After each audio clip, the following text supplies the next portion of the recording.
नमस्कार साथियों, मैं राजवर्धन चौहान एक बार फिर से आप सभी का स्वागत करता हूं आपके अपने YouTube channel study waves classes पर।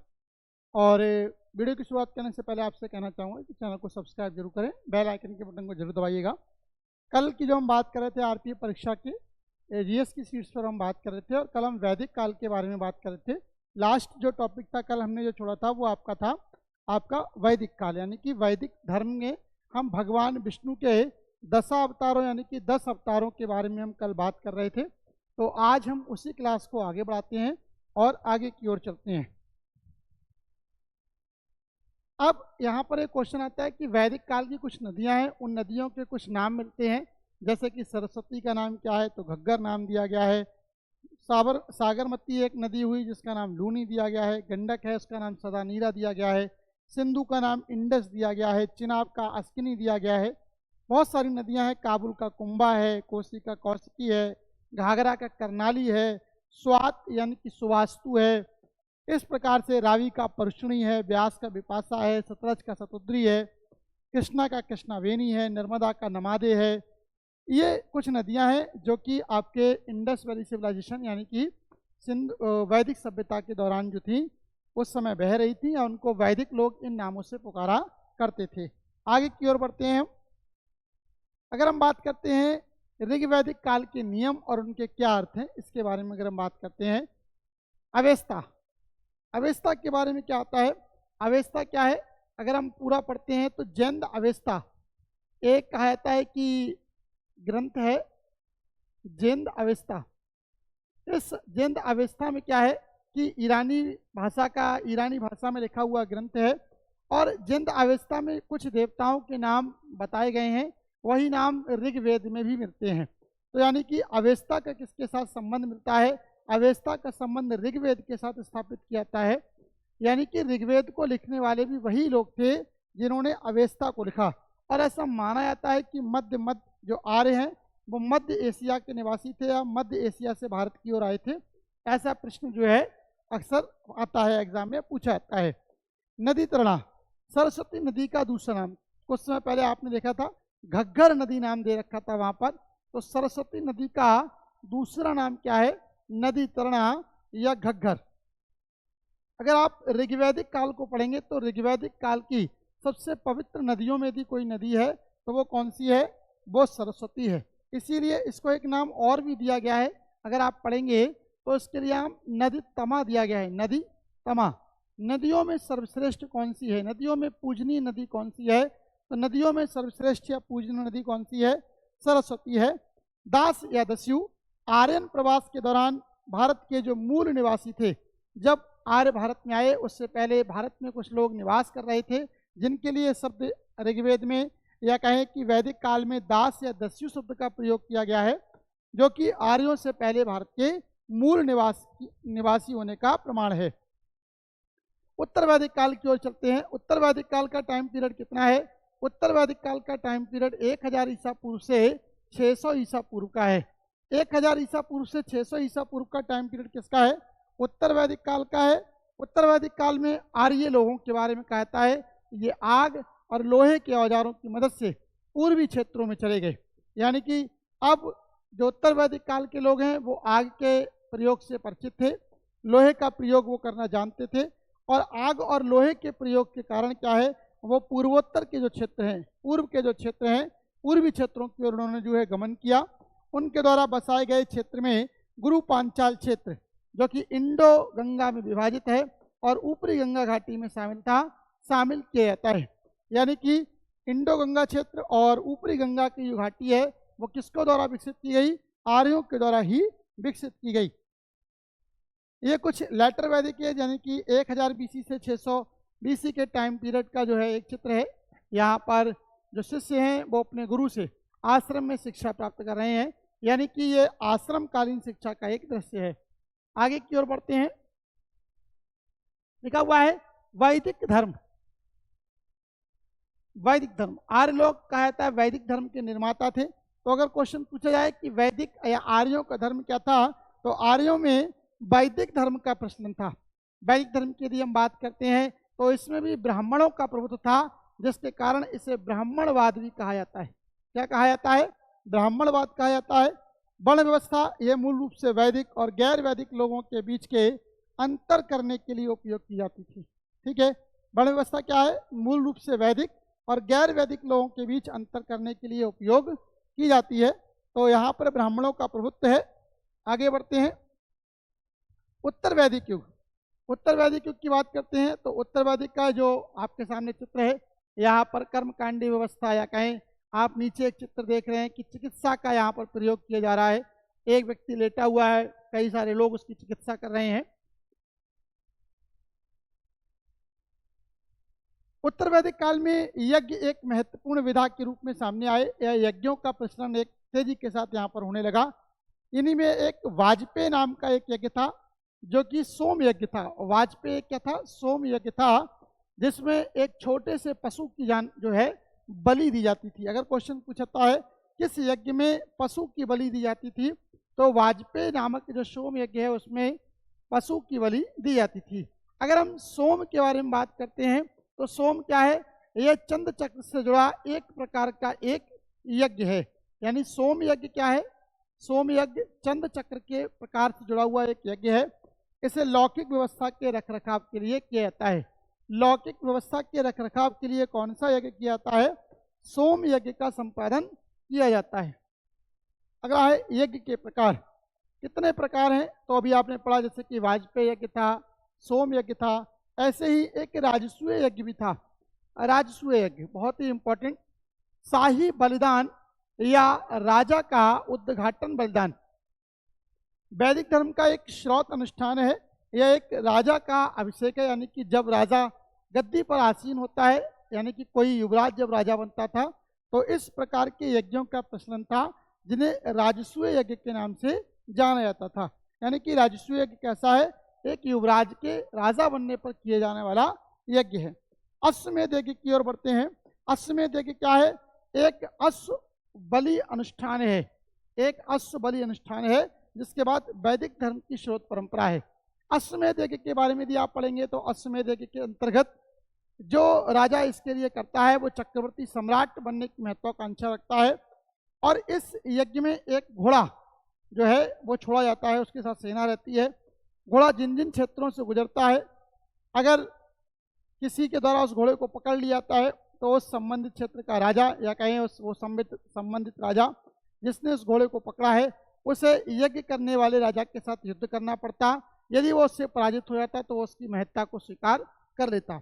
यदि घोड़ा बगैर किसी के पकड़े वापस यज्ञ स्थल तक आ जाता तो इसका मतलब ये था कि सभी राजाओं ने जहाँ जहाँ जिन जिन क्षेत्रों में वो घोड़ा गया उन राजाओं ने उस राजा की अधीनता को स्वीकार कर लिया है। और इस प्रकार वो राजा कौन? चक्रवर्ती सम्राट या चक्रवर्ती राजा बन जाएगा। इस प्रकार से एक उत्तर वैदिक काल में यज्ञ एक महत्वपूर्ण विधा के रूप में सामने आई। उत्तर वैदिक युग के पदों की यदि हम बात करते हैं, उत्तर वैदिक काल में बहुत सारे ब्राह्मण ग्रंथों का भी जो है प्रचलन शुरू हुआ। उन्हीं में एक आता है शतपथ ब्राह्मण। ठीक है, शतपथ ब्राह्मण इंपॉर्टेंट ब्राह्मण ग्रंथ है। इसमें हल जोतने की रस्म के बारे में बतलाया गया है। ठीक है, हल जोतने के बारे में जानकारी या हल का प्रयोग किस ब्राह्मण ग्रंथ में मिलता है? तो शतपथ ब्राह्मण में हल को जोतने के बारे में बतलाया गया है। व्रही यानी कि वैदिक ग्रंथों में चावल के लिए कहा गया है। व्रही क्या है? व्रही चावल के लिए। व्रही क्या है? चावल के लिए वैदिक ग्रंथों में इस्तेमाल किया गया शब्द है। अगर हम राजनीतिक पदों की बात करते हैं तो राजन्य शब्द राजा के जो निकट संबंधी हैं उनके लिए स्थान जो है दिया गया है। राजन्य किसे कहा गया है? जो राजा के निकट संबंधी हैं, राजा का पुत्र है, राजा की माता है, राजा के पिता हैं, राजा की पत्नी है, बहन है, भाई है, उनके लिए राजन्य शब्द संबंध जो है उसका प्रयोग किया गया है। रथकार शब्द जो है वो रथ बनाने वालों के लिए प्रयोग किया गया है। किसके लिए? रथ बनाने वालों के लिए रथकार शब्द का प्रयोग किया गया है। गोत्र क्या है? गौशाला या वह स्थान जहाँ मवेशी पूरे कुल के होते हैं। गोत्र क्या है? वह स्थान, ठीक है, जहाँ मवेशी पूरे कुल के होते हैं। गौशाला या वह स्थान जहाँ मवेशी पूरे कुल के होते हैं उसे हम क्या बोलते हैं? गोत्र बोलते हैं। ठीक, वैसे गोत्र का यदि आप बात करेंगे तो गोत्र सामान्य व्यक्ति के बारे में यदि हम बात करते हैं तो गोत्र शब्द वह शब्द है जो कि किसी एक आदि पुरुष के लिए आता है जो उस धर्म से या कहें उस समुदाय से संबंधित होता है। उस धर्म का या कहें उस समुदाय का या उस जाति का वो पहला व्यक्ति होता है और लोग उसकी पूजा करते हैं। गोत्र इस शब्द का प्रयोग इस रूप में भी किया जाता है। लेकिन यहाँ पर यानी कि वैदिक काल में यदि हम बात करते हैं तो गौशाला के लिए गोत्र शब्द का प्रयोग किया गया है, या वह स्थान जहाँ पर मवेशी अपने पूरे कुल के साथ यानी कि समस्त जानवरों के साथ बंधे रहते थे, उसे गोत्र कहा गया है। ये कुछ चित्र है आपका अश्वमेध यज्ञ का। ये चित्र है कि एक राजा रथ पर बैठा हुआ है और घोड़े उसको खींच रहे हैं। वैदिक युग में राजनीतिक और सामाजिक संरचना की यदि हम बात करते हैं तो वैदिक युग में जो समाज था वो ज़्यादातर कैसा था, पितृ सत्तात्मक थे और बड़ा पुरुष परिवार का मुखिया हुआ करता था। वैदिक काल में जो समाज था वो कैसा है, पितृ सत्तात्मक था। जबकि इसके अपोजिट यानी कि सिंधु घाटी सभ्यता की आप बात करते हैं तो सिंधु घाटी सभ्यता में समाज जो कैसा है वो मातृ सत्तात्मक था, जबकि वैदिक सभ्यता में समाज पितृ सत्तात्मक था। परिवार राजनीतिक संगठन की एक बुनियादी इकाई था और बुनियादी इकाई था और इसे क्या कहा गया था, कुल कहा जाता था। ठीक, क्या कहा जाता था, कुल। और कुल का जो मुखिया हुआ करता था यानी कि परिवार का मुखिया क्या कहता था, कुलपा कहा जाता था। उसे क्या कहते हैं, कुलपा कहते हैं। परिवार के मुखिया को हम क्या कहेंगे, कुलपा कहेंगे। आगे बढ़ते हैं, ये देखिएगा इस तरीके से ये चित्र है। तो परिवार का जो मुखिया है वो कौन है, ये बीच में बैठा हुआ व्यक्ति है। इसके लिए क्या कहा गया है, इसके लिए कुलपा शब्द का प्रयोग किया गया है। इसके दाएं बाएं इसके छोटे पुत्र बड़े पुत्र बैठे हुए हैं, उनके पीछे उन बच्चों के जो संतानें हैं वो खड़ी हुई और बैठी हुई दिखाई दे रही हैं। प्रमुख अवधारणाएं, चतुर आश्रम की शुरुआत कहाँ पर हुई, चतुर आश्रम यानी कि 4 आश्रम वैदिक काल की ही शुरुआत है। वैदिक काल में इनकी शुरुआत हुई जिसने मानव जीवन के 4 चरणों की पहचान की। 4 चरण कौन कौन से हैं, सबसे पहला है ब्रह्मचर्य आश्रम, दूसरा है गृहस्थ, तीसरा वानप्रस्थ और चौथा है संन्यास। माना गया कि इस समय जो आयु है, व्यक्ति की आयु कितनी है, 100 वर्ष है और 100 वर्ष की ये आयु 25-25 वर्षों के अंतराल में विभाजित है। यानी कि 0 से 25 ब्रह्मचर्य है, 25 से 50 वर्ष जो है वो गृहस्थ है, 50 से 75 वर्ष यानी कि वानप्रस्थ है और 75 से 100 वर्ष की जो आयु है वो संन्यास की आयु है। इस प्रकार 4 आश्रम जो है यहाँ पर दिए गए। आगे बढ़ते हैं, ये दे रखे हैं आपके सामने। ब्रह्मचर्य मतलब आप विद्या अर्जन करें, विद्यालय में जाएं, पाठशाला में जाएं, गुरु के समीप रहकर आप वेद इत्यादि का पाठ करें, और वो क्या है आपका ब्रह्मचर्य आश्रम है। गृहस्थ आश्रम में यानी कि आप विवाह करें, विवाह करने के पश्चात जो सामाजिक कर्तव्य हैं उन कर्तव्यों का पूरा करें, कुछ नैतिक जिम्मेदारियों को पूरा करें। उसके बाद फिर आप वानप्रस्थ वन में चले जाएं और वन में जाते हुए क्या है आप नए ग्रंथ इत्यादियों को जो है लिखें, अध्ययन करें। और संन्यास यानी कि जब आप अपने जीवन के अंतिम चरण में पहुंच जाएं तो लोगों के लिए धर्म का प्रचार प्रसार करें।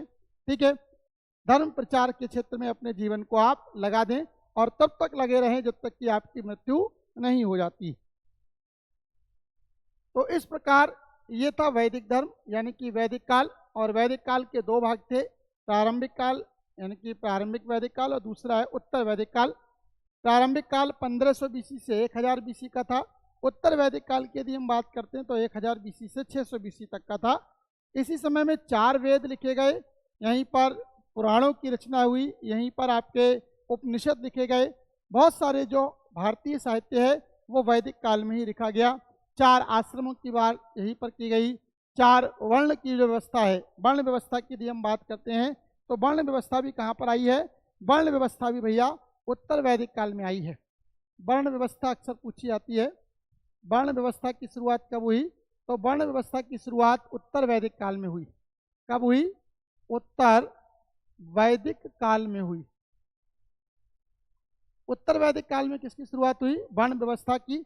4 वर्ण बतलाए गए, सर्वोपरि जो रखे गए वो ब्राह्मण रखे गए, ब्राह्मण के नीचे जो है वो क्षत्रिय रखे गए, क्षत्रियों के नीचे जो है वो वैश्य रखे गए और सबसे अंत में जो रखे गए हैं वो कौन, शूद्र रखे गए हैं। यानी कि ये 4 प्रकार की वर्ण व्यवस्था थी। शुरुआत में यदि ऋग्वैदिक काल की हम बात करते हैं तो ये जन्म आधारित थी। उत्तर वैदिक काल में कैसी हो गई, सॉरी, ऋग्वैदिक काल में ये कर्म आधारित थी, उत्तर वैदिक काल में ये कैसी हो गई है, जन्म आधारित हो गई। यानी कि आप जिस वर्ण में जन्म लोगे, आपका जिस कुल में आप जन्म लोगे वही आपका वर्ण हो जाएगा। इस प्रकार ये 4 वर्ण ब्राह्मण, क्षत्रिय, वैश्य और शूद्र का जो है वहाँ पर चलन आया। इसके अलावा अगर हम उत्तर वैदिक काल की बात करते हैं तो उत्तर वैदिक काल में समाज में बहुत सारी ऐसी जो है प्रथाओं की शुरुआत हुई जो कि तत्कालीन दृष्टि से उचित नहीं कही जा सकती हैं। वर्तमान दृष्टि से हम बात करें तो उनके बारे में हम समर्थन नहीं कर सकते। जैसे अगर आप उत्तर वैदिक काल को पढ़ेंगे तो उत्तर वैदिक काल में ही अगर आप पढ़ेंगे सती प्रथा है, इसके अलावा आप पढ़ेंगे तो यहीं पर बाल विवाह है, बहुत सारी ऐसी कुप्रथाएं हैं जिनकी शुरुआत उत्तर वैदिक काल में हुई। यहीं पर महिलाओं को शिक्षाओं के जो शिक्षा का अधिकार है उससे वंचित कर दिया गया। महिलाओं की स्थिति में उत्तर वैदिक काल में अत्यंत कहा जाता है कि गिरावट देखी गई। अगर हम ऋग्वैदिक काल से तुलना करते हैं उत्तर वैदिक काल की, तो ऋग्वैदिक काल में महिलाओं की स्थिति सम्मानजनक थी। महिलाएं वहाँ पर जो है अच्छा जीवन गुजार रही थी। वेद इत्यादि का पाठ करने का उनके पास अधिकार था, शिक्षा प्राप्त करने का अधिकार था।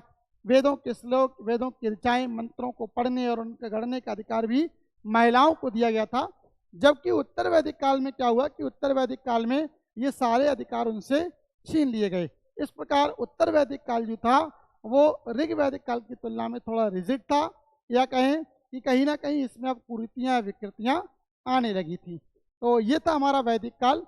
और वैदिक काल के बाद जो है हम अपने आगे की ओर बढ़ते हैं, और अगला जो इसके बाद धर्म आएगा वो आएगा हमारा बौद्ध धर्म। कौन सा धर्म आएगा? बौद्ध धर्म आएगा। यानी कि बुद्धिज्म की शुरुआत करते हैं, देखते हैं बुद्धिज्म के बारे में। क्योंकि अभी थोड़ी देर पहले आपने पढ़ा कि भगवान विष्णु के 10 अवतार हुए। उन 10 अवतारों में एक अवतार भगवान बुद्ध का भी है। गौतम बुद्ध भी कौन है? भगवान विष्णु के ही एक अवतार हैं। तो ये माना जाता है कि भगवान गौतम बुद्ध भगवान विष्णु के अवतार हैं। और हम मानते हैं कि एक अवतार अभी बाकी है भगवान के 10 अवतारों में, यानी कि विष्णु के 10 अवतारों में एक अवतार बाकी है जो कल्कि का अवतार होगा। तो इसी अवतार में से एक अवतार गौतम बुद्ध का है, जिनके द्वारा एक नए धर्म की शुरुआत की गई जिसे हम बोलते हैं बौद्ध धर्म। ठीक है।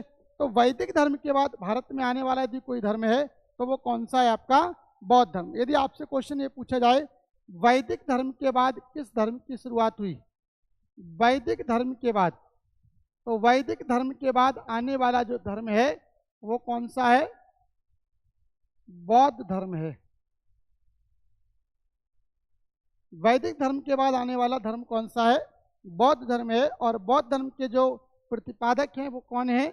गौतम बुद्ध हैं। कौन है? गौतम बुद्ध हैं। गौतम बुद्ध को क्या कहा गया है? बौद्ध धर्म का प्रवर्तक कहा गया है। या बौद्ध धर्म की शुरुआत किसके द्वारा की गई? गौतम बुद्ध के द्वारा ही की गई। चलिए आगे बढ़ते हैं, देखते हैं क्या कहती है स्लाइड। कहा गया है कि बौद्ध धर्म की उत्पत्ति लगभग 6ठी शताब्दी ईसा पूर्व में हुई थी। ठीक है। ईसा से 6ठी शताब्दी पूर्व मतलब 600 साल के आसपास जो है इस धर्म की उत्पत्ति हुई। अगर आप उत्तर वैदिक काल को पढ़ते हैं तो उत्तर वैदिक काल का टाइम पीरियड कितना है?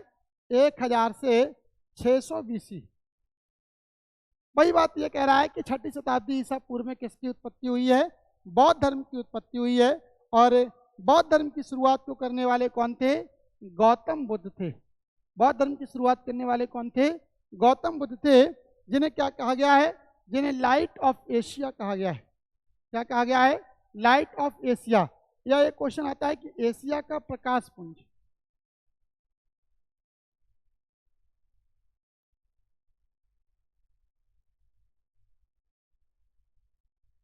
एशिया का प्रकाश पुंज किसे कहा गया है? एशिया का प्रकाश पुंज किसके लिए कहा गया है? गौतम बुद्ध के लिए कहा गया है।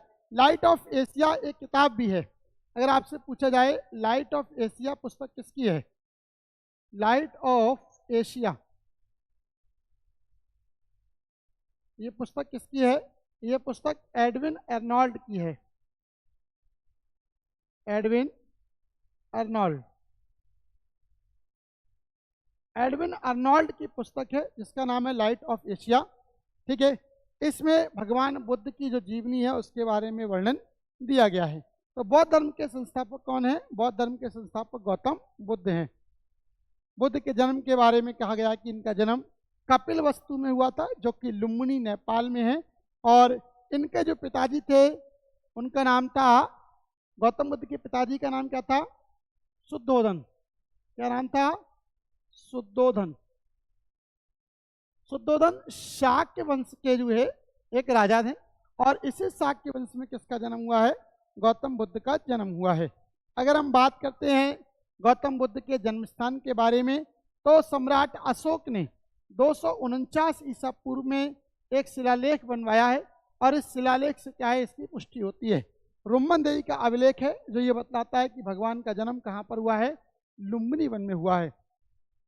उनके पिता का नाम राजा शुद्धोधन और उनकी माता महादेवी या माया देवी, ठीक है, महामाया या माया देवी थी। गौतम के बचपन का नाम सिद्धार्थ था, और इनका विवाह 16 वर्ष की आयु में इसके साथ यशोधरा के साथ हुआ। इनके पुत्र का नाम क्या था? इनके पुत्र का नाम राहुल था। तो आज के लिए फिलहाल इतना ही। अगली क्लास में जो है हम बात करेंगे गौतम बुद्ध के अगले जीवन में, यानी कि आगे के काल के बारे में। आज के लिए फिलहाल इतना ही। धन्यवाद।